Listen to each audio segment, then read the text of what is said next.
Olá, seja bem-vindo, seja bem-vinda ao Pod na Fé. Eu sou a Mari Nascimento e esse espaço aqui, ele é destinado para a gente falar sobre fé, sobre espiritualidade e sobre religiosidade.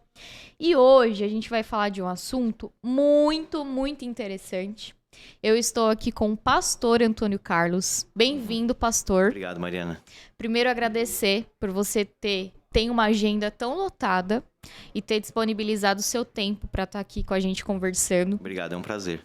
de um assunto tão interessante que Sim, surgem muitas dúvidas, né, sobre o Apocalipse, sobre sim. esse livro da Bíblia, né, pastor? E muitas vezes mais confunde as pessoas buscarem na internet qualquer outra coisa e fica meio disperso, né? Sim. Informação muito dispersa, mirabolante às vezes, então é bom a gente esclarecer alguns pontos centrais para facilitar a leitura do livro. Sim.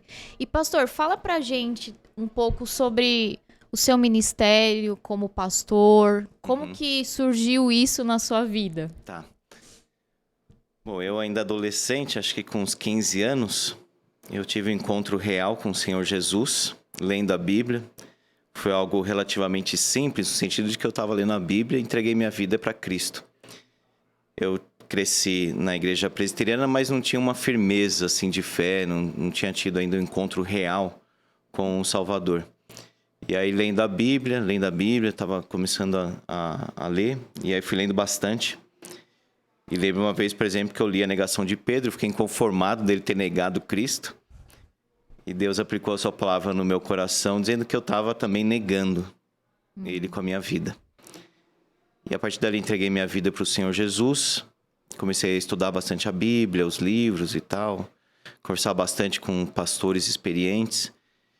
E aí entendi que eu tinha um chamado para ir para o ministério. Fui lá estudar em Patrocínio, Minas Gerais, numa escola teológica, o IBEL. Que forma evangelista, missionário. Fiquei 3 anos lá em Minas. Depois fiz aqui o seminário JMC, aqui em São Paulo, capital. Depois eu fiz alguns cursos assim, mas o principal é este fundamental, né? Desde o começo lá o IBEL e depois o seminário JMC.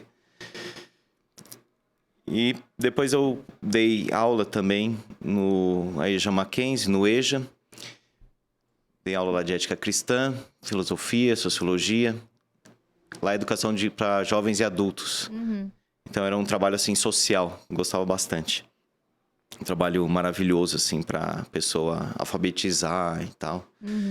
E seguir assim. Eu tinha um aluno do 6º ano de 75 anos, por exemplo. Olha. Então era algo maravilhoso lá. E assim, várias coisas Deus colocou na minha vida para trabalhar, para fazer, trabalho missionário, de ação social. Sempre tive envolvido assim com essas coisas. Eu fui trabalhar como pastor primeiro na igreja de Vila Nilo.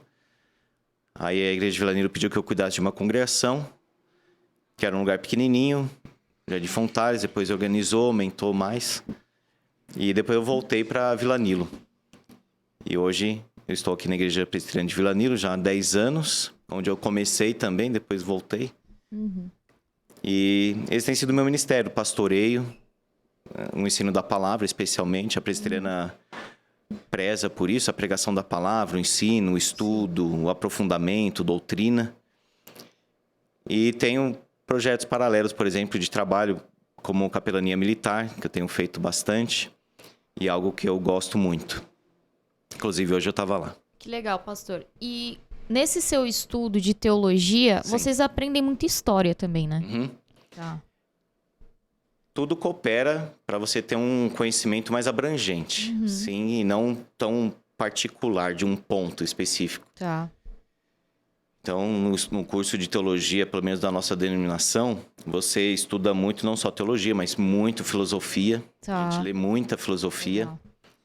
É bem pesado, puxado. A gente lê os autores, assim, diretamente, as fontes diretas, primárias. Não alguém falando sobre. A gente lê Platão, Aristóteles, Tá. Kant, lê essa turma toda. O curso de História, é claro que o curso de História vai ser mais voltado para a questão da história da igreja, mas é claro que a história da igreja está dentro de um contexto maior, global. Então a gente estuda bastante a história de forma geral. Sim. E as línguas, né? O grego, o hebraico. Sim. Eu lembro uma vez que eu estive lá na igreja de Vila Nilo, né? Uhum. Das vezes que eu visitei. E você estava explicando Efésios, Uhum. né? De Paulo lá. Então, assim, a sua explicação foi muito coerente porque você explicou todo um contexto histórico. Então, olha, Paulo estava falando isso porque naquela época, né, daquele determinado povo, aquela determinada cultura. Então, assim, quando se pega para estudar a Bíblia, Uhum. eu acho que esse conhecimento histórico e de cultura e de filosofia, como você citou, faz muito mais sentido pra gente compreender melhor também, né? Tudo enriquece. Os autores, eles não estavam fora do contexto, eles estavam dentro de um contexto. E é importante conhecer a cidade, por exemplo, no livro de Apocalipse, que a gente vai ver, algumas coisas da cidade ajudam a entender por que Jesus falou o que ele falou aqui. Tá. É a questão da cultura da cidade, as práticas da cidade, o que tinha na cidade. Tá. Por exemplo, lá em Atos, quando Paulo está em Atenas, fala que ele discutia com os epicureus e estoicos. E depois ele foi levado para o Areópago. Então, quando você sabe qual que era o grupo epicureu, de epicuros, estoicos, que se fala muito hoje, né? Estoicismo, né? Então, isso ajuda você, assim, contextualizar onde Paulo estava. E o Antigo Testamento, especialmente, conhecer a história, as datas. Por exemplo, se eu vou ler Jeremias, em que contexto ele está? Ele está falando que o exílio vai acontecer, quem era aquele império da Babilônia no contexto maior, Egito, Babilônia, Roma, contexto cultural. Então, essa referência que você está fazendo do sermão é o que a gente chama de sermão expositivo. Tá. Que não é temático, não é tópico, não é um assunto lançado e a pessoa desenvolve assim da cabeça, vamos dizer. É um sermão que tem um compromisso de expor o texto, de certa forma explicar o texto, dentro do seu contexto original. Ou seja, quem escreveu, para quem, qual que era a circunstância que estava vivendo.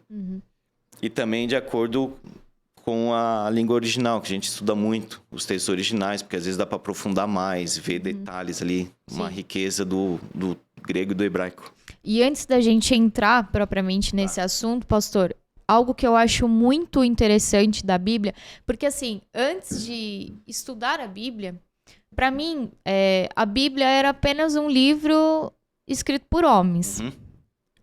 Apenas. Depois que eu tive a oportunidade de estudar um pouco, tá? Porque também não estudei muito. Mas o pouco que eu estudei, e ficou claro pra mim que foi escrito por homens, mas inspirados por Deus. Correto. Porque quando você pega pra ler com detalhe por detalhe, você fala, não, gente, isso aqui é muito profundo. Isso aqui é muito valioso, né? E um ponto interessante que eu queria que você falasse é sobre essas ligações que a Bíblia faz. Então, por exemplo, lá no Antigo Testamento tem uma fala, por exemplo, de Davi, que anunciava a vinda de Cristo. Então, assim, coisas que se ligam e que foram escritas por pessoas diferentes, em épocas diferentes. Então, assim, é muito doido tudo isso. É muito divino, né? É muito preciso. Tem a gente chama de unidade orgânica da Bíblia. E profecias específicas, não amplas, que você consegue colocar, de repente, muita coisa naquele acontecimento. Muitas profecias, assim, que as pessoas falam, previsões, são amplas demais. Então, você consegue colocar um monte de coisa dentro daquilo. E as profecias da Bíblia, elas são específicas quanto a Cristo, por exemplo. E muito tempo antes, o profeta Isaías falando a respeito da sua morte, da sua vida, Miqueias dizendo que ele ia nascer em Belém. Então, a Bíblia, ela tem uma essência que corre desde Gênesis até o último livro, o Apocalipse. Isso que nem você falou, é divino, é totalmente sobrenatural. E a gente só percebe isso conforme vai avançando nos estudos da Bíblia e vai lendo a Bíblia. Tem uma mensagem só ali, interligada. Ao mesmo tempo, são homens, como você disse, aqui Pedro fala que são homens que escreveram, mas da parte do Senhor. Então, você tem um estilo de livro que é diferente do outro. Você tem um grego que é diferente, um autor e outro. Um hebraico de Isaías é diferente de Amós, mas todos movidos pelo Senhor. A Bíblia fala que toda a escritura é inspirada por Deus, ou seja, ela é soprada por Deus, ela foi dada pelo Senhor, mas sem anular a cultura, sem anular o próprio entendimento da pessoa. As duas coisas se confundem, tanto que Lucas fala que ele pesquisou para escrever. Ele pesquisou, o evangelista Lucas, e para colocar as coisas em ordem. Então a Bíblia ela é um livro assim perfeito, tem uma unidade perfeita, mas acima de tudo, a pessoa valoriza a Bíblia quando ela tem uma experiência com a palavra. Não só uma apreciação assim intelectual, vamos dizer. Tá. Ou cognitiva, alguma coisa nesse sentido. Ou de apreciar o estilo literário, qualquer coisa dessa ordem. Mas uma experiência com o próprio texto. Uma experiência de fé. Espiritual. Né, espiritual. E por isso que é importante ler a Bíblia e não somente ouvir sobre a Bíblia. A pessoa lê diretamente o texto e ela vai ver isso, como que a palavra de Deus é viva. E tem esse fio que conduz à pessoa de Cristo. Alguns profetas, eles anunciaram a Cristo e eles nem sabiam exatamente como tudo aquilo iria se desenrolar. Até os próprios anjos, diz Pedro, que eles almejam conhecer as profundidades do Evangelho. Então a Bíblia é um livro poderoso, incomparável de fato.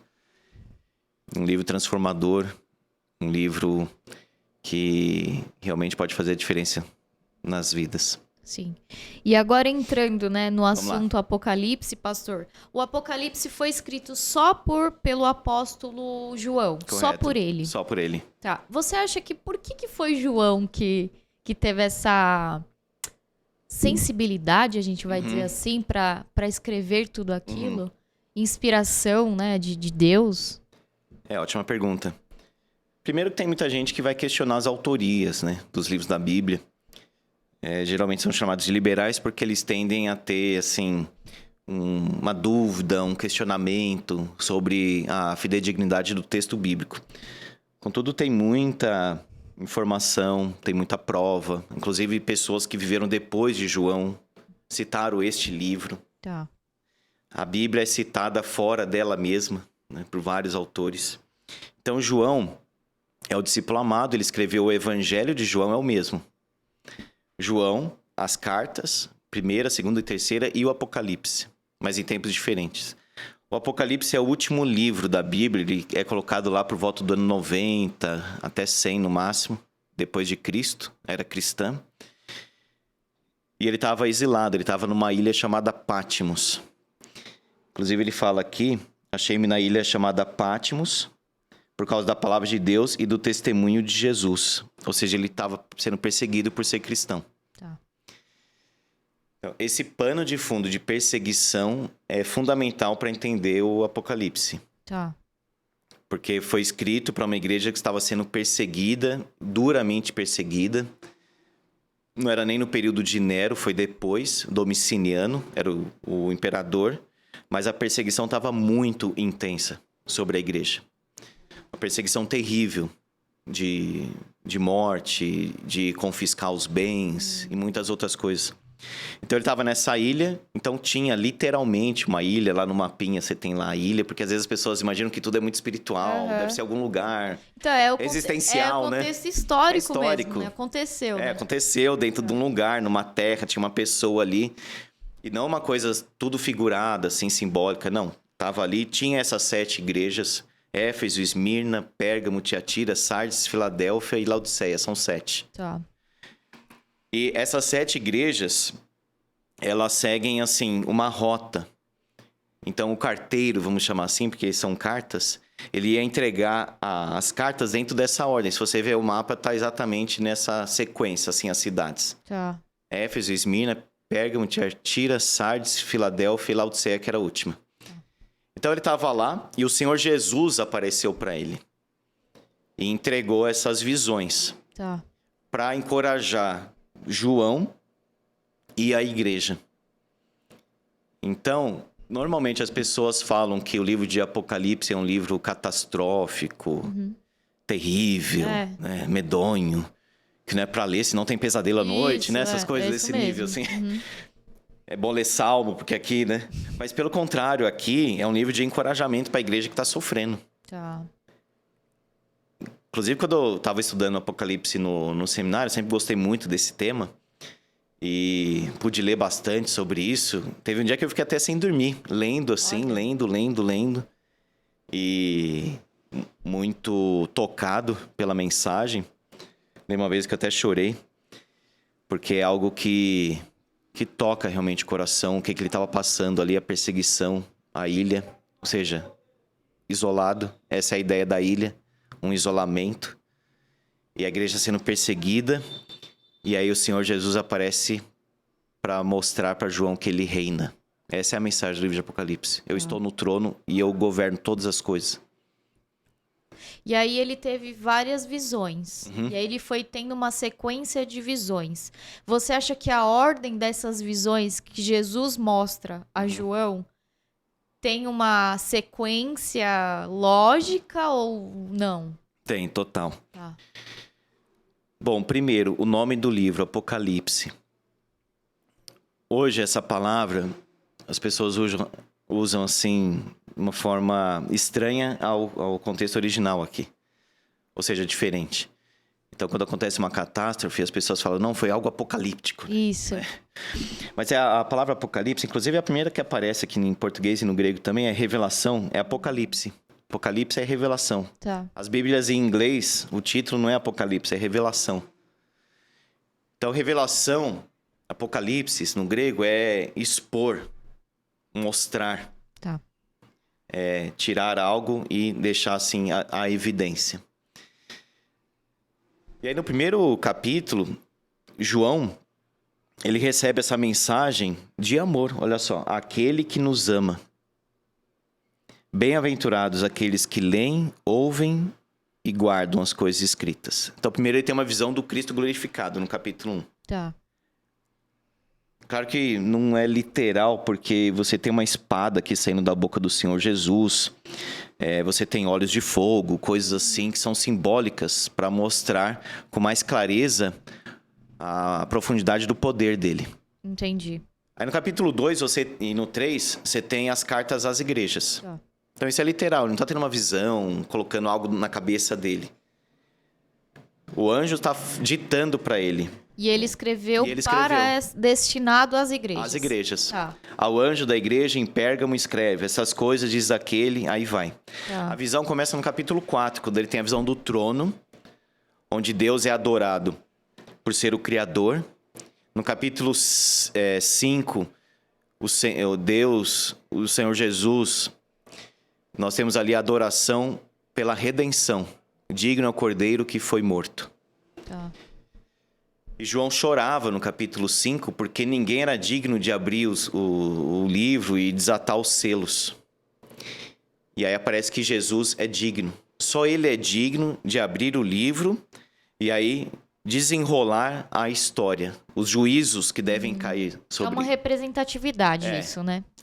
Tá. É uma forma, assim, simbólica para trazer elementos mais concretos, assim. Tá. Olha só, esse estilo literário não é exclusivo do livro de Apocalipse.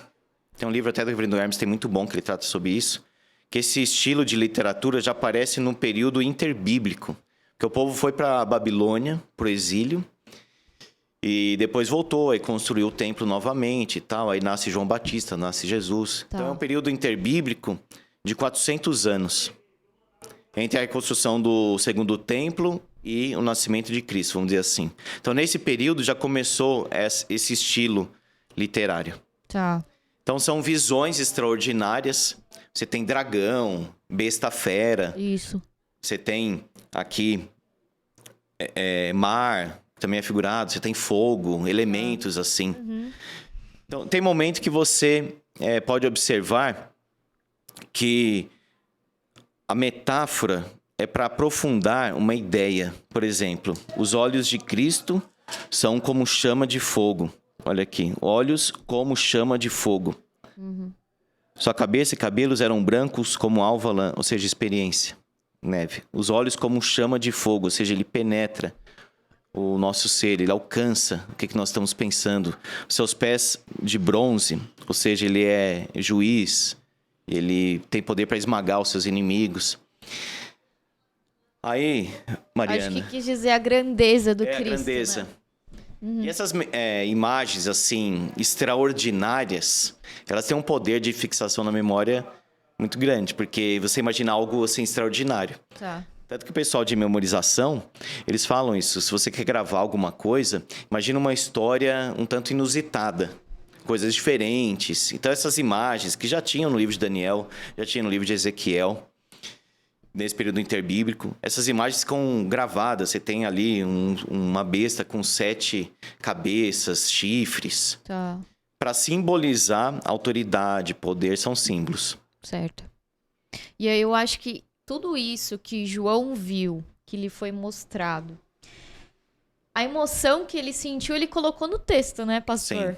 Ele conseguiu traduzir isso, e eu acho que isso é relevante para os tempos atuais, não só para a igreja daquela época, mas para as nossas vidas, no sentido de que Cristo é de fato quem, como você falou, né? Você foi tocado pelo Senhor Jesus.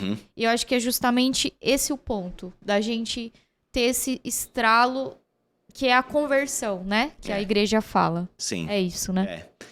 Por exemplo, aqui no capítulo 1, fala assim, quando vi, ou seja, quando João viu Jesus, quando o vi, caí a seus pés como morto. Diante da glória, do poder do Senhor Jesus, a grandeza do Senhor Jesus, que é incomparável, ele cai como morto. Porém, ele pôs sobre mim a mão direita, dizendo, não temas, eu sou o primeiro e o último. Então, isso para João era tudo que ele precisava naquele momento. Tá. Saber que Deus estava no trono e não o imperador.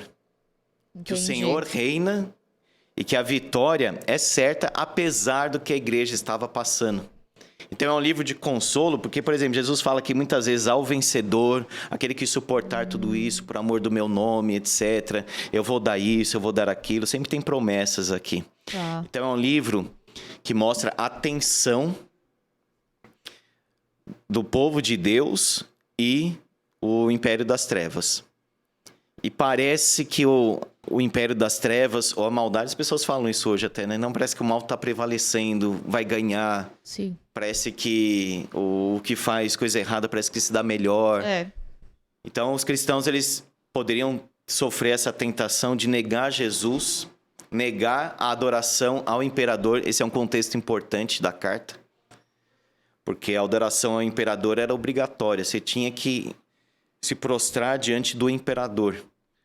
Você tinha que confessar que César é o Senhor. Tá. E os cristãos não faziam isso, então eles eram mortos. Entendi. Eles eram jogados aos leões. Eles eram lançados num tubo de aço, assim, quente. Morria assado. Quer dizer, um monte de coisa. Crucificados lá com aquela questão de Nero. Então, é um livro que traz um alento para o coração do leitor, daquele que realmente está vivendo com o Senhor Jesus, para suportar as coisas deste mundo e saber que o Senhor Jesus venceu. Essa é a mensagem do livro. O Senhor Jesus venceu, reina e triunfará. Não é o mal que vai triunfar, o bem. E ele cita a volta de Cristo também em Apocalipse. Então, Mariana, aqui é uma coisa muito interessante. Até o capítulo 3, nós temos mais essa mensagem introdutória, assim. O 4 começa as visões. O livro de Apocalipse, ele tem uma estrutura de ciclos paralelos. Um dos comentários mais úteis, assim, que eu li sobre esse livro de Apocalipse foi Mais Que Vencedores, do William Hendrickson. E ele cita um termo que já tinha sido usado antes, que é paralelismo progressivo. Então, isso aqui é chave para entender. Por quê? Se você pega o capítulo 1 de Apocalipse e vai até o último, que é o 22, você vai ver que a história, ela termina e depois ela começa novamente. O Senhor Jesus consuma a história com o seu reino final, ele vence, aí depois ele nasce de novo, no capítulo 12. Tanto que tem um comentário, só tem em inglês, eu acho, do Leon Morris, que ele começa no capítulo 12. Porque é um ciclo ali. Tá. O livro de Apocalipse tem 7 ciclos. Alguns chamam de sessões, que são paralelas. Então, por exemplo, no capítulo 8, você tem os juízos, as trombetas. E no capítulo 16, você tem um paralelo disso. Então, olha só, no capítulo 8, versículo 7, quando troca a trombeta, o juízo cai sobre a terra de modo geral. O primeiro flagelo fala exatamente isso. Ide e derramai pela terra as 7 taças da glória de Deus. Segunda trombeta, uma confusão aqui no mar. Uma grande montanha ardendo em chamas foi atirada ao mar. O mar na literatura do Apocalipse é normalmente símbolo de confusão, de desordem. Então, lá, o segundo flagelo derramou segundo a sua taça no mar. Aqui no capítulo 8, veja, capítulo 8 e 16, é como se fosse um espelho. E aí vai, a terceira trombeta caiu do céu sobre a terça parte dos rios, e aí você tem no capítulo 16 o mesmo equivalente. Fonte das águas, quarto flagelo, sol, quarta trombeta, sol, e assim vai. Elementos da natureza. É. A gente pode ligar a flagelos da natureza, Pode, pastor? pode. Tsunamis, terremotos, tá. Esse paralelismo, ele é progressivo, ou seja, ele é crescente. Então, o livro vai falando da mesma coisa, mas de uma forma diferente e progressiva. Então, esse é um estilo literário. Guardada, assim, a devida proporção, é como se você pegasse, assim, aquele filme do Star Wars e começa lá com o Lord Vader, o Darth Vader, e está no fim. Depois o George Lucas, né? Ele voltou para contar a história do Anakin, então volta, Entendi. assim, né? E aí enriquece o que você viu depois no final. Legal. Você entende como que ele chegou naquele lugar, etc. Então o livro de Apocalipse, só uma Que legal. comparação, tem esse estilo de você ver a mesma história, só que com uma riqueza de detalhes que vai aumentando. É progressivo. Então, no capítulo 8 e no capítulo 16, nós estamos falando da mesma coisa, das mesmas tribulações, só que de uma forma espelhada e crescente. Então, em vários momentos no livro de Apocalipse, você vai encontrar, acabou. Agora é o paraíso, Jesus consumou o seu reino. Isso acontece várias vezes depois. Entendi. Por causa desse paralelismo. Agora, no sermão escatológico de Jesus em Marcos 13, Mateus 24, 25 ali, aqui em Apocalipse, está falando não só de um tempo final. Vai chegar um momento em que uma terça parte da Terra vai ser atingida aqui nesse período. Não, é toda a história. É o que você perguntou. Entendi. Ou seja, a natureza vai sentindo E vai piorando. e vai piorando. Tanto que Paulo, em Romanos capítulo 8, ele fala que a criação aguarda a redenção. Ela aguarda, né, a criação, porque ela está sujeita à decomposição. Olha só, a criação está sujeita à vaidade, ou seja, à futilidade. É algo que vai assim sumindo. Ela está sujeita a essa decomposição. Então, a própria criação será redimida do cativeiro da corrupção, deteriorização. A criação sente o juízo de Deus, sente a desordem que o pecado causou. Ou seja, o cosmos sente essa questão do pecado. A criação vai sendo atingida, contudo os homens não se arrependem, é o que o livro de Apocalipse fala. E ele fala sobre a volta de Cristo, que ele, eis que vem com as nuvens e todo olho o verá.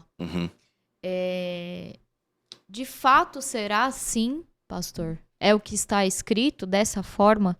Que Jesus virá dos céus e todos o verão. É isso que está escrito lá. Em Daniel capítulo 7, Lucas fala assim dessa forma. Todo olho verá até quantos o traspassaram. É Apocalipse 1:7, né, que você tá? Isso. Exato. eis que vem com as nuvens. A mentalidade nuvem, assim, para o judeu, essa referência, esse símbolo, é aquele que está acima. Tá. Então, não deve dar em nós, assim, uma imagem um tanto infantil, né? Jesus descendo uma nuvenzinha, assim. Tipo videogame, né? Videogame, né? Acho que Mario, alguma coisa desse tipo, né? Mas é uma ideia mais de aquele que está acima da criação.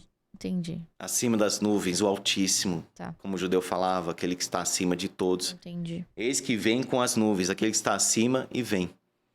Agora, se isso é tão literal a ponto de imaginarmos essa descidinha assim de Jesus, não é o ponto do texto. Eis que vem com as nuvens, quer dizer, ele vem. Se ele tá dizendo que ele vem, né? Ele vem. Esse é o ponto. Não importa a forma, né? A forma, exatamente. Tá. Tanto que vem com uma milícia celestial. Eu acho que o que me pega muito é que, assim, se está escrito que ele virá, eu creio que ele virá. Sim. Mas às vezes a gente tem tanta dúvida e quer entender tanto coisas que talvez não é pra gente entender no momento, né? Como ele virá, né? Mariana, o livro de Apocalipse, na sua essência, ele é simples. O que complica são, assim, pontos secundários, que aí, destes secundários, você cria outras subdivisões, e aí tem um monte de coisa. Entendi. Agora, a essência da palavra de Deus, ela é clara. Então, na minha leitura, eu procuro fixar mais a minha atenção nesses pontos. Ele virá, eis que vem com as nuvens, quer dizer, ele vem em glória, ele vem acima de nós, para nós. Essa é a ideia, ele vem com as nuvens, acima de nós, para nós. Sim. E todo olho verá. É isso que quer causar. Todo olho verá, quer dizer, será uma vinda pública, não secreta, notória, impactante. Tanto que fala, todo olho verá até quantos o traspassaram, o atravessaram. A Bíblia, ela não quer só informar, assim, como que Jesus vem. Como exatamente as coisas se darão. Ela quer causar, assim, um efeito no leitor. Tá. Saiba que ele vem. Aí ele falou, você citou que tá escrito até os que transpassaram, os que já se foram, é isso? Os transpassaram são os judeus. Não aceitaram Jesus. Não aceitaram, crucificaram. Entendi. E, quer dizer, qualquer pessoa que perseguiu a igreja, perseguiu a Cristo, perseguiu, assim, tudo que é bom e bem, esse aí vai ter que prestar contas a Deus. Esse é o efeito que a Bíblia está causando aqui. Saiba que ele virá. Um dia, Jesus voltará.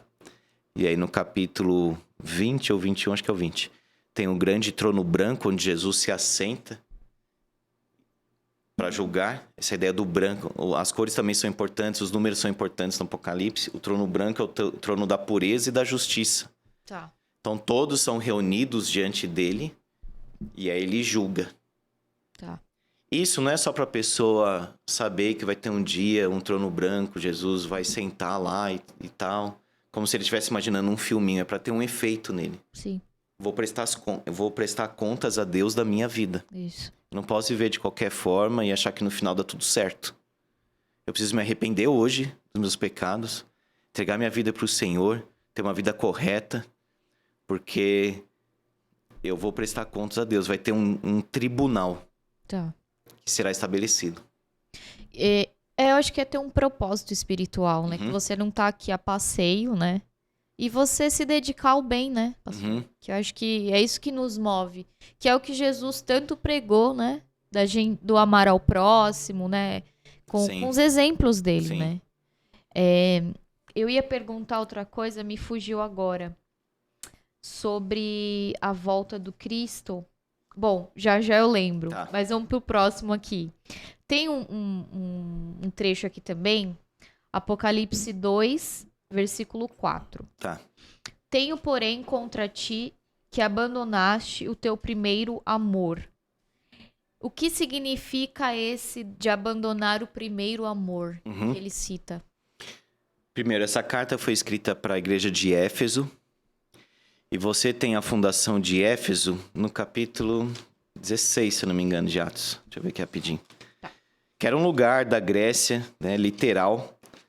Então não é uma coisa assim, metafórica ou qualquer coisa, é 19.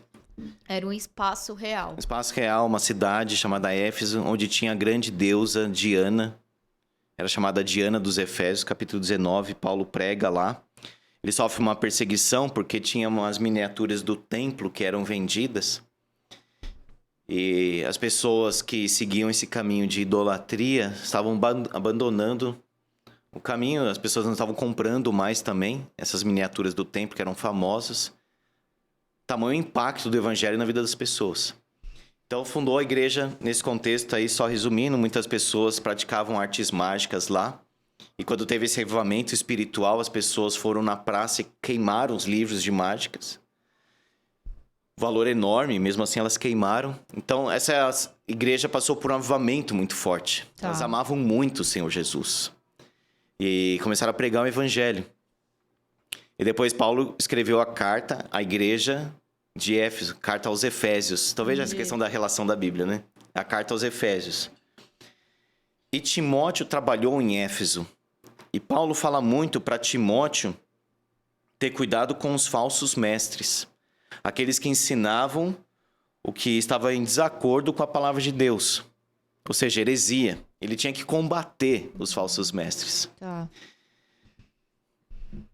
Então é uma igreja que foi fundada nesse despertamento espiritual, nesse amor, nessa ênfase, nesse impacto de deixar a velha vida, de deixar o pecado, seguir Cristo de todo o coração, combater o falso ensino, aquilo que não é da parte de Deus. Tanto que você vê que essa igreja de Éfeso, Jesus fala, eu conheço a tua obra, você tem questionado as pessoas que se auto-intitulam apóstolos e não são. Você está suportando provas por causa do meu nome. Você não esmorece, mas você abandonou o primeiro amor. Tá. Então parece que era uma igreja assim tão zelosa, mas num zelo que se tornou um tanto mecânico. Entendi. Isso é muito comum acontecer na vida cristã, de fazer as coisas por obrigação, ou você de repente querer simplesmente mostrar que você está certo, como era o caso aqui, eles estavam com esse zelo, porque Deus não quer simplesmente que a gente leia a palavra, a Bíblia. Deus quer que, enquanto nós lermos a Bíblia, tenhamos uma experiência com Ele. Se eu tiver tudo e não tiver amor, eu não tenho nada. Esse é o ponto de Jesus aqui. Que foi o que Paulo falou, né? Na carta aos Coríntios, aos Coríntios, capítulo 13. Tá. Se eu tiver isso, se eu tiver todo conhecimento, ele usa hipérbole, coisa exagerada. Se eu tiver tamanha fé, ponto de transportar montes, isso, aquilo, se não tiver amor, nada serei. Tá. E o discípulo é conhecido pelo amor. O fruto do Espírito, em Gálatas 5, é amor. O amor é derramado em nosso coração pelo Espírito, o mesmo Paulo fala. Então, se você pensar, essa igreja tem 10 mil membros. Essa igreja ensina uma doutrina assim correta e tal. Só não tem amor. Jesus diz, então vocês não têm nada. Tem nada, né? Não tem nada. Tá. Tanto que fala assim, lembra depois de onde caíste, arrepende e volta à prática das primeiras obras. Então eles deixaram de praticar as primeiras obras que revelam amor. Parece que eles eram muito zelosos, mas pouco amorosos. Tá. O discípulo é conhecido pelo amor. Então ele fala, se não venho a ti e moverei do teu lugar o seu candeeiro. O candeeiro é aquele como se fosse o candelabro, assim, aquela luz. Uhum. Ou seja, Jesus está dizendo, sabe o que aqui? Que ele vai fechar a igreja. Uma igreja que não tem amor. Tá. É uma questão, assim, fundamental. Tudo deve brotar do amor. Não estou aqui porque eu quero mostrar que eu sei um pouco do Apocalipse. Eu tenho que estar aqui por amor. Senão Deus reprova. Em tudo na nossa vida, Em né, tudo. pastor? O trabalho, né? Na nossa Entregar o vida dízimo pessoal. na igreja. Se você não entregou por amor, é um pecado. Uhum. Ah, eu ajudei alguém. Eu ajudei porque eu realmente quero ajudar aquela pessoa ou porque eu quero que os outros vejam eu ajudando. Sim. Então, o amor é um teste de vida. Qual a motivação que está no meu coração para fazer isso? Sim. É o amor? Que é Cristo, né? É. Cristo é o puro amor. Tanto que a Bíblia fala, sim, Deus é amor. Uhum. A Bíblia não fala que Deus tem amor. A Bíblia fala, Deus é amor. E o amor procede de Deus. Sim.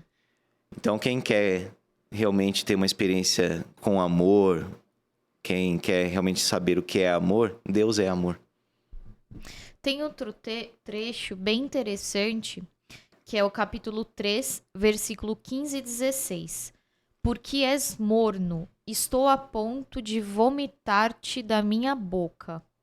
É que também pega trechinho assim, tem que pegar um trechinho maior, mas o que significa, o que tá caracterizando esse vomitar-te da minha boca? É bem interessante isso aí. Primeiro, é uma carta à igreja de Laodiceia. A gente tá falando da importância do contexto. Tá. Então, se você pegar a cidade lá de Laodiceia, lá você tinha uma escola de medicina avançada. Era uma cidade rica. E a igreja estava mais parecida com a cidade do que com Cristo. Tá. Ela assimilou. Ela se achava rica, poderosa, abastada, suficiente, autossuficiente. Porque lá vendia colírio para os olhos, vinha gente do mundo todo pegar esse colírio. Tinha uma lã muito cara lá, chamada lã negra. Então Jesus usa essas metáforas da cidade para aplicar. Tanto que ele fala aqui, olha, vocês dizem, estou rico, abastado, não preciso de coisa alguma.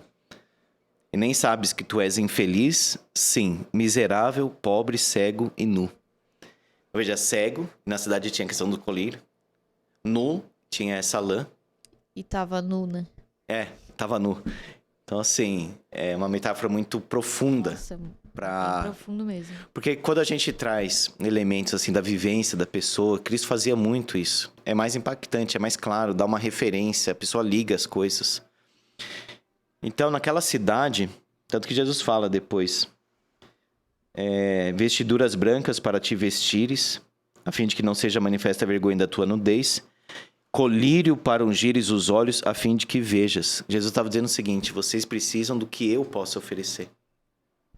Vocês já estão aí cheios de si, orgulhosos, prepotentes, arrogantes, com uma autossatisfação,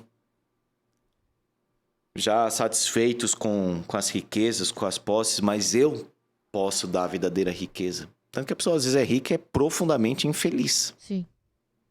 Pode ser considerada miserável e o pobre às vezes pode estar melhor, né, espiritualmente, emocionalmente, etc. Exatamente. Então, tinha lá a questão da água, lá era quente. Então, a água fria sacia, né, refresca e tal. E tinha uma água que vinha das tubulações de Herápolis e outras cidades. E porque passava na tubulação, essa água lá no final, ela ficava muito quente. E era útil para fins medicinais, terapêuticos e toda essa coisa. Então, a água fria ajudava num clima tão quente. E a água quente tinha utilidades para fins medicinais, né? Hoje, se a gente toma uma água quente, isso dá um mal-estar. É. A igreja não era nem fria, nem quente. Ela era morna. E uma água morna dá o que Jesus falou aqui, estou a ponto de vomitar-te da minha boca. Tá. Ou seja, a igreja não era útil. Tá. E ele usou esse simbolismo dessa água lá. É como a gente vê hoje em dia, pastor. Leva essa água aqui que é da igreja benzida e, né? E também igrejas, eu não vou criticar, tá? Mas que você vê e vende-se tudo ali. Então é um comércio. Sim. Eu acho que isso é válido para hoje em dia, né? Jesus estava dizendo aqui em outras palavras, vocês não servem para nada. Vocês não são úteis. Vocês são orgulhosos. Era uma igreja rica. E a igreja anterior, que é a de Filadélfia, ele fala que tens pouca força. No entanto, vocês guardaram a minha palavra e não negaste o meu nome. Então tem pouca força. Talvez era uma igreja pequena, pobrezinha e tal, né? As pessoas mais humildes, etc. Mas era uma igreja que amava. Tá. E a igreja rica, poderosa, autossuficiente, Jesus reprovou. Dizendo, vocês precisam de mim. Ele fala, eu repreendo e disciplino a quantos amo. Sê, pois, zeloso e arrepende-te. Porque alguém pode ler esse trecho e falar, tá vendo? Olha o jeito que Jesus está falando aqui no Apocalipse. Estou a ponto de vomitar-te da minha boca. Mas é um sentido simples, dizer assim, olha, eu não tenho prazer em vocês. Tá. Eu não aprovo vocês. Vocês não têm utilidade. A igreja assimilou tanto a cidade, o mundo, os costumes, que eles já não tinham influência de nada. Eles não tinham comunhão com Jesus.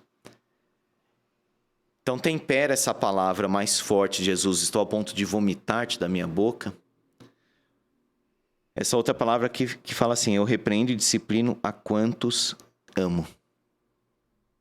Então Jesus está dizendo, eu estou disciplinando vocês, eu estou exortando vocês, porque eu amo vocês. Uhum. É como aquele amigo que fala a verdade, mesmo doendo, porque ele ama. Ele quer o melhor pai, para né? o pai. Então ele fala, você pois zeloso e arrepende. Uhum. E depois ele diz, eu estou à porta e bato. A gente tem que abrir a porta, né? Mas ele falou isso para a igreja, né? Como que ele estava fora? Entende? Tá. Se fosse alguém Tá. que está recebendo um Ele convite... tem que estar dentro da ele tem que igreja, estar dentro, né? se espera. Entendi. Olha só. Então é muito profundo quando ele fala para a igreja, vocês vão me atender? Tá. Eis que estou à porta e bato. Se alguém ouvir a minha voz, abrir a porta, entrarei em sua casa, cearei com ele e ele comigo. Até hoje a refeição é um símbolo assim de comunhão. De vez em quando o pessoal da Verena, eu venho aqui numa pizzaria perto aqui, né? A gente gosta e tal. Então a gente vai com os amigos, com família, né? Especialmente tudo. Jesus quer trazer para a igreja isso. Eu quero viver com vocês, eu quero ser amigo de vocês. É como se ele estivesse dizendo, eu quero sentar à mesa com vocês. Tá. É uma proximidade. Mas ele está batendo na porta. Uhum. Hoje tem câmera e tal, às vezes você espia, não quer atender aquela pessoa, deixa ela batendo. Então, é uma mensagem para aceitar o evangelho, em certo sentido, porque essa igreja já estava muito fora do evangelho. Mas é importante falar que essa mensagem que estou à porta e bato não foi direcionada necessariamente para alguém que ainda não aceitou Jesus no seu coração, etc. Ela foi direcionada para a igreja. Tá. A igreja do Senhor Jesus, não falei a igreja evangélica exatamente, a comunidade. Tá.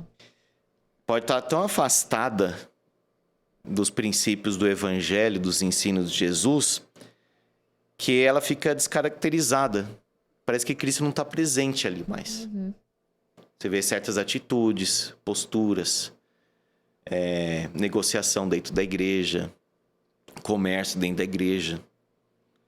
O jeito que a pessoa prega, o jeito que trata o outro. Pessoas orgulhosas dentro da igreja. Uhum.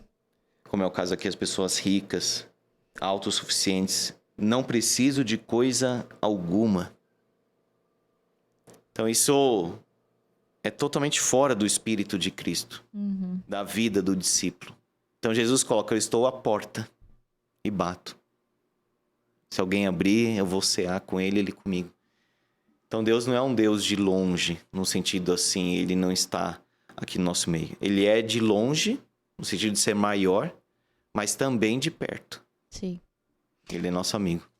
Você acha, pastor, porque assim, somos todos imperfeitos, né? E quando a gente pega, né, locais religiosos, igrejas, tem muito do homem, da imperfeição do homem, mas para que se faça algo correto e com um propósito positivo, do bem, e que não saia do propósito que é sempre apontar para Cristo, o estudar a Bíblia é algo também importante, né? Porque aí você não acaba não saindo disso. Você tá ali sempre com o foco que é Cristo, né? Sim. Hoje tem esse jargão, assim, para não julgar. Tá. Tem um sentido que a gente tem que julgar, que a Bíblia usa a palavra no sentido, assim, de examinar. Então eu tenho que julgar no sentido mais básico da palavra, no sentido original, que é examinar algo e dizer isso é bom, isso não é. Tá. Por exemplo, o espaço de vocês aqui, eu sinceramente achei muito bom. Quer dizer, eu julguei. Tá. Mas não julgar no sentido de condenar ou desprezar ou de se sentir melhor para fazer uma avaliação. Um critério, né? Um critério. Essa é a ideia. Ser criterioso com as coisas. Então, quando Paulo prega lá em Bereia, por exemplo, os crentes de Bereia examinavam as escrituras todos os dias para ver se as coisas eram de fato assim. Tá lá em Atos 17:11, eu acho. Tá. Então, eles examinavam as coisas. Então, eu falo para todos os cristãos lá da igreja onde eu sou pastor, a Irmandade, examinar as coisas que eu estou falando. Não no sentido assim de ficar sempre avaliando, como se fosse uma pessoa sempre duvidosa e tal. Mas o dia que eu estiver fora do evangelho, fora dos ensinos, Deus queira que não esteja, mas tem que ser chamado à ordem. Os presbíteros, no caso da igreja presbiteriana, tem eu, o pastor lá, docente, tem os presbíteros, regentes, então eles vão conversar comigo, orientando alguma coisa ou questionando se eles estão achando que está fora de ordem alguma coisa. Mas as pessoas têm que buscar, elas precisam avaliar e não aceitar, abraçar, cair em conversa, cair em promessa. Né? A pessoa está passando por alguma fragilidade, normalmente financeira. Sim. Aí cai em promessa de que venha para cá, faça isso e sua vida... Quer dizer, isso é falso. É um senso crítico, né, pastor? Senso crítico, essa é a ideia. Uhum. Então, é bom examinar, é bom avaliar com graça, com amor. Uhum. E a teologia reformada, ela traz as marcas da verdadeira igreja. Pregação fiel da palavra, administração fiel dos sacramentos e unido a esses dois também a questão da disciplina. Uhum. Então, você tem na teologia da igreja reformada essas marcas da igreja para identificar qual igreja é verdadeira. Então, se a pessoa quer realmente crescer na palavra, ela precisa do quê? De uma igreja que prega a palavra. E não piada, historinha. Ou ler um texto e a pessoa começa a falar aleatoriamente, coisa da cabeça. Uhum. Que é esse compromisso do sermão expositivo. Eu quero expor a palavra. Eu quero conhecer a Bíblia. Eu quero saber o que está escrito aqui da parte de Deus. Tá. Então, todos nós somos pecadores. Uhum. Eu sempre enfatizo isso. Eu estou pregando lá não porque eu vivo perfeitamente o que eu estou falando, mas eu prego para mim mesmo também. Isso. O sermão que eu prego, a primeira direção dele é a minha alma, meu coração. Então, é um lugar de pessoas imperfeitas, são pessoas que pecam, e eu estou ali justamente para ajudar os outros, não para avaliar, e para ser ajudado por eles também. Sim, é uma missão, né, É uma pastor? missão, é uma comunidade. Uhum. E não para, assim, ficar avaliando. Agora, tem coisa que sai tão fora, que aí não dá para aceitar. Jesus mesmo, quando eu estava lá no Templo de Jerusalém, ele revirou lá as mesas e tudo, de uma forma bem forte. E ele falou, a minha casa será chamada casa de oração. Estava escrito lá no Antigo Testamento isso. Porém, vocês a transformaram em covil de salteadores. Ou seja, virou um comércio. Vinha o estrangeiro e ele comprava o animal para o sacrifício, só que eles cobravam mais, eles estavam ganhando dinheiro em cima. Era o dinheiro ilícito, ilegal, o comércio da fé, como se diz. Os judeus lá tinham um lugar especial para orar, os gentios não poderiam acessar aquele lugar. Ficava lá naquela desordem ali, aquele barulho, as pessoas carregando animal, aquela sujeira, etc. Ora aí mesmo, sabe? Era meio assim. Então perdeu-se já a essência, por isso que Jesus disse, essa casa já não é mais de oração. Tá tudo bagunçado. Tá tudo bagunçado. Né? Tá tudo bagunçado. Eu acho que ele trouxe a ordem, né? Trouxe a ordem. Casa de oração. Então, a igreja é um lugar para orar, para ler a Bíblia, para ficar em paz, para refletir, sondar o próprio coração, a vida, adorar o Senhor acima de tudo, procurar servir. Mas não é uma fonte de negócio e de dinheiro. Sim. Léo, você pega uma aguinha pra gente, por favor? Obrigado. Pastor, tava pensando aqui, né? Que às vezes a gente quer, por exemplo, vou dar o exemplo da missa. A gente quer receber a hóstia, né? No caso deles, Eu quero receber a hóstia e ir embora. Só quero receber a hóstia. Eu quero ouvir o sermão ali e quero ir embora. Eu não quero me doar e retribuir obrigado, Léo. Obrigada, Léo. O tanto que Cristo nos assessora também. Então eu acho que a humanidade tá nessa pegada. sabe? Com essa consciência. Não tem esse despertar que é o que Cristo tá dizendo aqui no Apocalipse. Sim. Pra nós, né? Sim. Tipo assim, desperta, igreja. Eu tenho que estar dentro, eu não tenho que estar fora. Exato. E eu acho que ele tem que estar dentro do nosso coração também, Sim. né? Na nossa igreja, no nosso templo, né? Sim. Tem essa simbologia, né? Tem. Somos um templo sagrado, né? Sim. O livro de Apocalipse quer despertar essa perseverança, e a perseverança de quem é amado e ama. Porque é o amor que faz com que o homem persevere. Qualquer coisa, deve ser o amor, aquele motor que impulsiona a vida. Tanto que o livro de Apocalipse começa dizendo, aquele que nos ama. Bem-aventurado, ou seja, feliz, está bem, quem lê e ouve as palavras da profecia deste livro. Ele fala, eu venho sem demora. Amém, vem Senhor Jesus. Termina o livro assim. Tá. Então, a glória do Senhor Jesus é para ter um efeito no coração do leitor, dizendo assim, ele me ama, ele me perdoa, ele está comigo, ele me ajuda. Eu estou sendo aqui esfolado pelo Império Romano, não estou conseguindo comprar, não estou conseguindo vender, eu perdi o meu emprego, mas eu sei que Deus está no controle, Ele vai cuidar de mim, Ele vai me ajudar em cada necessidade. Então, a igreja aqui, ela precisava de uma palavra de encorajamento, porque diante de tanta dor, era comum naquela época, por exemplo, a pessoa ir para a igreja e ver quem tá, quem não tá. Imagina esse clima assim sempre. Entendi. A adoção era comum porque os pais morriam, as crianças ficavam soltas, assim, uma família adotava a outra. Tá. Ou as crianças. Ah, entendi. Era comum a adoção. Nossa. Tenso, né? Até tenso. Imagina viver num contexto desse. Então a igreja precisava dessa mensagem. Imagina a saúde mental deles, pastor. Então essa saúde mental, ela vem, assim, a cabeça é colocada no lugar quando essas visões de que Deus está no trono, elas são experimentadas pela fé. Tá difícil, mas Deus está no trono. Então tem um versículo que fala aqui, bem-aventurados os mortos que desde agora morrem no Senhor. Sim, diz o Espírito, para que descansem das suas fadigas, pois as suas obras os acompanham. Assim, muitos estavam morrendo. João era o último apóstolo vivo, já não tinha mais ninguém. Estava sozinho. Os companheiros morreram. Então, tudo indica que depois ele saiu dessa ilha aqui, ainda visitou igrejas. Foi uma mensagem, assim, necessária naquele momento. De mártires, de perseguição. Bem-aventurados os mortos, que desde agora morrem no Senhor. Agora, Mariana, você falou uma coisa muito interessante da questão da hóstia, no caso da Igreja Católica, Santa Ceia na Igreja Protestante. Essa mística de eu simplesmente sou batizado, então sou salvo, eu vou participar da ceia, aí depois, saindo da igreja, brigo com a minha esposa, xingo, fecho no trânsito, quer dizer, então não teve efeito nenhum.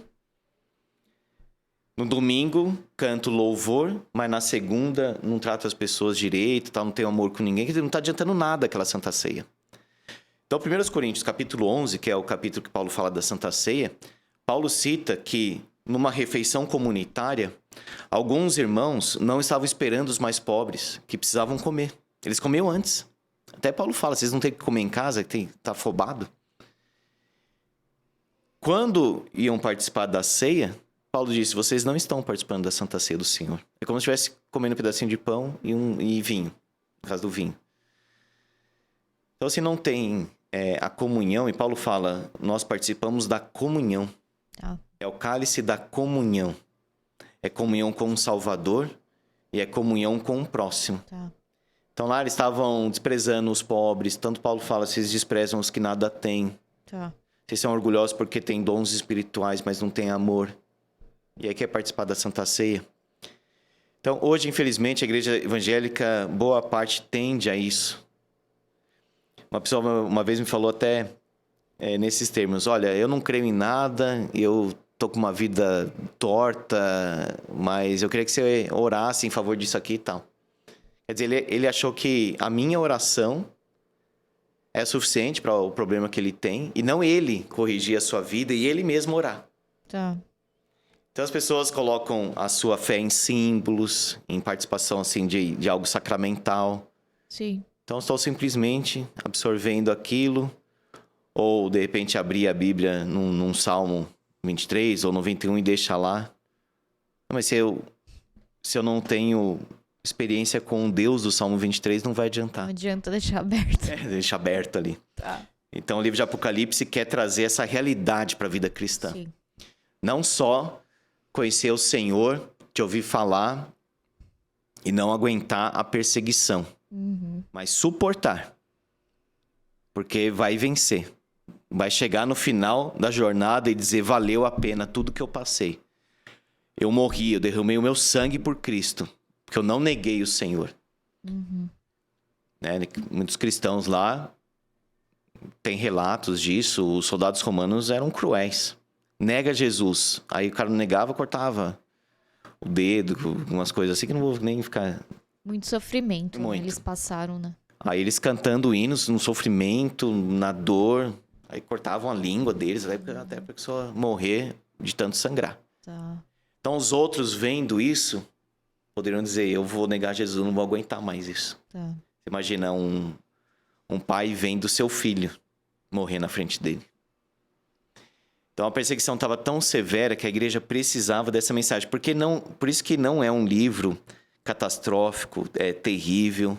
É um livro assim de encorajamento, de vida, de reacender a chama e fazer com que as pessoas aguentem. Tá. Hoje as pessoas desanimam por muito pouco. Ah, não vou mais na igreja porque aquela pessoa não me cumprimentou. Nossa, eles estavam perdendo a vida aqui. Estavam sofrendo muito. Sim. Tanto que Jesus fala para a igreja de Esmirna que iria sofrer, a igreja seria presa. Não temas as coisas que tens de sofrer. Eis que o diabo está para lançar em prisão alguns dentre vós para ser dispostos à prova. Tereis tribulação de 10 dias, né? Um número definido. Ser fiel até a morte. E dar-te-ei a coroa da vida.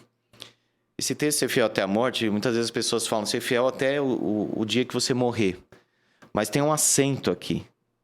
E é mais provável que seja isso. Ser fiel até a morte. Com uma crase, é isso? É. Tá. Até ao ponto de morrer. Tá. Então, eu tenho que passar mais por Cristo. E tudo que eu fizer é nada comparado ao que Ele fez por mim. Então, ser fiel até a morte e dar-te-ei a coroa da vida. O vencedor de nenhum modo sofrerá dano da segunda morte. Então, é um livro para fortalecer a igreja. Para que os cristãos não sejam fracos, mimizentos, vitimistas, mas fortes. Eu estou aqui para servir, não estou aqui para cobrar coisa. Eu não estou aqui para que as pessoas fiquem me bajulando, adulando. Eu estou aqui para servir, porque eu amo Jesus, eu quero pregar o evangelho. Eu entrego minha vida para Ele. E olha só como João foi inspirado a se isolar nessa ilha. E, claro, é tudo divino, né? Tipo assim, Soberano. eu vou isolar... João, agora você vai lá e eu vou te mostrar. E você vai escrever exatamente o que você ver. E olha só o que esse livro nos ensina nos tempos de hoje, pastor. Sim. Porque faz sentido para hoje também. Sim. Né? Por exemplo, É muito atual, né? é totalmente. Aqui no desfecho do capítulo 21 do livro de Apocalipse, Deus fala assim: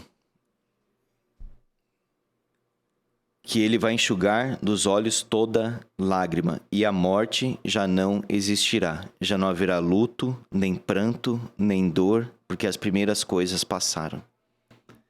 Amanhã vai fazer 1 ano que minha mãe faleceu. Hoje eu vou lá estar com meu pai, inclusive. Então, assim, o que pode consolar?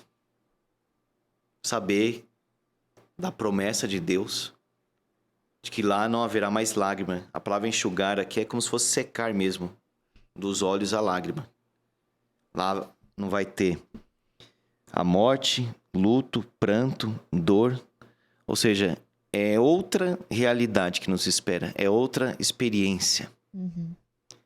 Falar isso para a igreja, naquele momento, era muito importante. Quer dizer, eu estou preparando para vocês algo que é infinitamente maior. E esse versículo, então, me consola hoje. Esse 1 ano que minha mãe faleceu, eu sei que ela está com o Senhor. E tem alguns momentos aqui que fala sobre isso, as pessoas que já estão com o Senhor, na glória, em comunhão com Ele. Então, é um livro, assim, consolador, é um bálsamo. É um bálsamo. É uma voz de encorajamento saber que Deus fará justiça também. Tá. Deus castiga, e é bom isso. Porque o mal precisa ser castigado. Então, se você imaginasse um Deus que não castiga, a gente teria que imaginar um Deus que não é justo, então. Então, Deus, como Ele é justo na sua natureza, Ele necessariamente vai trazer juízo sobre a humanidade. Isso para nós é um consolo. Então, o livro de Apocalipse é muito atual. A Bíblia inteira. John Wesley falava assim, a Bíblia é mais atual do que o jornal que eu li essa manhã. É uma mensagem para hoje, é uma mensagem que atinge, em termos assim de essência, às vezes não no mesmo contexto ou limite. A gente não está sofrendo aqui as mesmas coisas que eles, mas em alguma outra área a pessoa está sofrendo. Então, esse ponto essencial da mensagem do Apocalipse nos atinge. E quando a gente lê, então, a Bíblia, a gente tem a certeza, esse livro fala ao meu coração hoje. Com certeza. Não é um livro velho. Não. É um livro atual. Uma vez uma pessoa me falou, pastor, por que eu tenho que ler a história de Jacó? Eu falei, porque nós somos Jacó. A gente quer enganar, trapacear, acha que é esperto, acha que o nosso caminho é melhor. Por que eu tenho que ler o livro de Jonas, que não gostava dos ninivitas, não queria? Porque a gente também não gosta de algumas pessoas, fica cismando com as pessoas. É seletivo demais, despreza. Então nós somos Jonas. Nós somos o Pedro que negou. Agora, Mariana, você lembrou bem que ele foi levado para a ilha de Patmos. E Paulo sempre falava assim, eu sou prisioneiro não de Roma, mas de Cristo. Eu sou prisioneiro pelo Evangelho. Então esse livro coloca assim, para a igreja uma perspectiva maior, que o Senhor está no trono. Ele permitiu uma tribulação sobre a igreja para fortalecer a igreja. A provação, ela nos fortalece. Se a gente buscar Deus, a gente cresce. Agora, se não busca, enfraquece. Então, a provação é permitida pelo Senhor para o crente ficar mais forte, mais firme, mais abnegado, mais resiliente, que é a palavra da moda hoje. Então, em Oséias, Deus diz, eu vou levar o meu povo para o deserto e ali eu vou falar o coração deles. Porque às vezes é no deserto que a gente vai ouvir melhor a voz de Deus. Esse deserto é a gente estar conosco mesmo, né? Se recolher, né? Quando o povo de Deus estava no deserto, Deus estava tratando eles. Cristo vai no deserto para buscar a presença do Pai em oração, jejum. Então não é literalmente um deserto, eu preciso ir para o monte, eu preciso pular para Israel, não. Eu preciso estar nesse lugar em que eu vou ficar com o Senhor. Tá. Às vezes é um lugar de provação, de privação de não ter coisas. Porque ali eu vou discernir melhor a voz de Deus ao meu coração. Tá. Pastor, a gente já falou, olha, eu falaria com você aqui por mais 2 horas. Já deu? Nossa, nem percebi. Já deu mais de 1 hora. Já deu? Tá Que bom. Esse papo aqui, Legal. muito bom. Eu sempre pergunto para as pessoas que vêm aqui, eu sempre falo assim, para você, o que é espiritualidade? Para você, pastor, o que é espiritualidade? Como você professa essa sua espiritualidade, como você falou nessa conversão com Cristo, né? É um termo assim difícil de definir. Quando eu penso em espiritualidade, eu penso também no Espírito Santo. Tá. Mas, tanto na Bíblia quanto na história da igreja, também foi muito falado sobre isso. Nós não podemos fazer uma separação de carne e espírito, como se eu tivesse que viver pela fé no espírito e na carne aí não é importante. Tal. Nós vemos uma unidade na pessoa. Sim. É chamada de unidade orgânica. A alma, o corpo. Tanto que você lembrou, o corpo é templo do espírito. Então, espiritualidade seria essa questão de viver no espírito e viver com Deus. Não exatamente um ato espiritual, um programa espiritual, ou uma reunião espiritual, uma forma espiritual, mas uma essência, porque Deus é espírito. Então a vida nele é espiritual. Agora, não que a carne seja colocada em segundo plano, como alguns filósofos colocavam, que não importa o que você faz com a carne, desde que seu espírito seja elevado, e que a morte é a libertação da alma do corpo, como se fosse uma elevação, porque você abandona o corpo, agora você é espírito. Não nesse sentido. O espiritual é essa vida com Deus, ou seja, eu sou plenamente espiritual quando eu estou brincando com meu filho, por exemplo. Eu sou plenamente espiritual quando eu estou comendo alguma coisa com gratidão no meu coração e desfrutando, de repente, de uma conversa com alguém. Plenamente espiritual. Então, o que eu quero dizer, espiritual não é só algo ligado assim à igreja, exatamente, o culto. Aquilo é espiritual. Não, quem entrega a sua vida para o Senhor e procura andar com Deus, isso é espiritual. A nossa conversa aqui é espiritual. Tomar essa água é espiritual, que vem do Senhor. Então, espiritualidade eu entendo mais dessa forma assim, ampla, que Legal. Deus preenchendo toda a nossa vida e nós acordarmos com Ele, dormirmos com Ele até o sono, glorificando a Deus. Espiritualidade é viver no Espírito. Legal. Muito bom, pastor. Graças a muito Deus. obrigado, Foi um prazer enorme, gostei muito da nossa conversa. Por você ter destinado seu tempo para vir aqui. Foi ótimo. E eu acho que você Gostei precisa voltar muito. mais vezes. Voltarei, é só chamar. Eu consigo. Pra gente falar mais, né? De outros, falar de Salmos, falar do Sim. rei Davi. Eu acho muito interessante a vida de Davi. Pode escolher. Tanto que meu filho chama Davi. Olha só. Eu acho Belo maravilhosa. nome. Eu acho maravilhosa a história de Davi. Um período da minha vida me ajudou muito a estudar a vida dele, inclusive. O livro dos Salmos é maravilhoso. Eu leio todo dia pelo menos um salmo Legal. à noite para descansar a cabeça. Me conforta, me ajuda. Então, estou à disposição, sempre que quiser. Legal. Muito obrigada, Foi um pastor. Pastor Antônio Carlos. Obrigada, Leonardo, por nos assessorar. E obrigada a você que esteve aqui até o fim do programa. E até o próximo Pode na Fé.